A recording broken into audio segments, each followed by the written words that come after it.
सन्माननीय अध्यक्ष महोदय, जसं मंत्रीने आले की सगळे सभागृहामध्ये ओरडाओरडा करतात, तर लोक लक्षवेधी क्रमांक 4 वर आणखी कोणाला बोलायचं आहे का?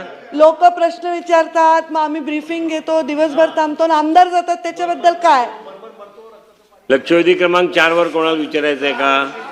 हे उशिरा येऊन पुढे मागे असे मंत्री आमच्यावर टिप्पणी करतात, सिनियर असून सुद्धा. काय करावं याचं अध्यक्ष महोदय? चला लक्षवेधी क्रमांक 5. लक्षवेधी क्रमांक 5. अध्यक्ष महोदय वितरित केल्याप्रमाणे. अध्यक्ष महोदय, कोणाला विचारायचं नाही. विचारल्या एक मिनिट ताई, लक्षवेधी विचारणारा सदस्य प्रश्नोत्तराला जर हजर नसेल तर आपण तो प्रश्न कोणालाही सभागृहामध्ये घ्यायला परवानगी विचारलं कोणाला, परंतु लक्षवेधीमध्ये तशी प्रथा नाही अजूनपर्यंत तरी. मला असं वाटतं की जे हजर नाहीत त्यांची लक्षवेधी आपण रद्द करावी असं माझं मत. चला, विषय आहे, एन्क्रोचमेंटचा विषय, असे प्रश्न टाकून ऍब्सेंट राहणं बरोबर नाही. चला, गोपीचंद पडळकरजी. लक्षवेधी अध्यक्ष महोदय, एक महत्वपूर्ण विषयाकडे आपलं आणि सरकारचं लक्ष वेधण्यासाठी मी इथं उभा आहे.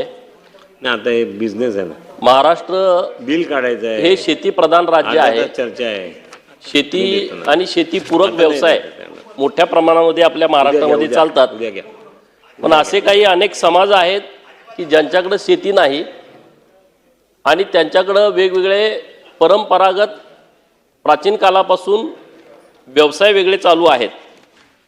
त्यामध्ये वडार समाज, कुंची कोरवी, शिकलगारी, वैदू, डोंबारी, कैकाडी, वाल्मिकी आणि टकार किंवा असे तत्सम समाज आहेत जे भटके समाज आहेत आणि त्यांचे काही पारंपरिक व्यवसाय आहेत.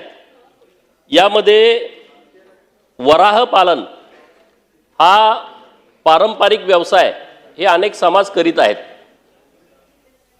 आता